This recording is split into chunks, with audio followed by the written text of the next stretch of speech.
10 సంవత్సరాలు చంద్రశేఖరరావు గారు పెట్టిన అక్రమ కేసులు జైళ్లను ఎదుర్కొని మా కార్యకర్తలు రక్తాన్ని చెమటగా మార్చి భుజాలు కాయలు కాసేలా 3 రంగుల జెండాను మోసి మొన్న జరిగిన ఎన్నికలలో డిసెంబర్ నాడు చంద్రశేఖరరావును బండకేసి కొట్టి 100 మీటర్ల గోతి తీసి పాతి పెట్టి ఈ తెలంగాణ గడ్డ మీద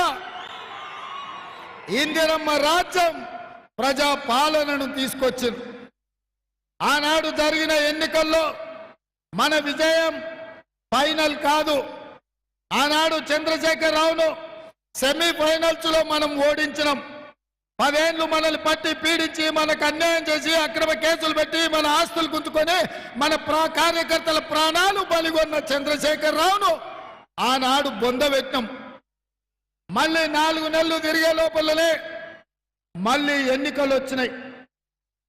ఇవాళ మా కార్యకర్తలు అనుకుంటుండొచ్చు మా బాధ్యత తీరిందని.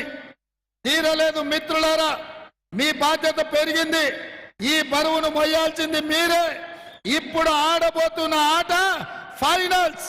ఈ ఫైనల్స్ లో గుజరాత్ నుంచి వచ్చిన మోడీ అమిత్ షాను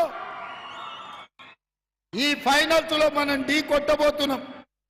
అందుకే నేను ఇవాళ తెలంగాణ సమాజానికి చెప్పదలుచుకున్నా, తెలంగాణ పౌరుషానికి గుజరాత్ పెత్తనానికి ఈ ఎన్నికల్లో పోటీ.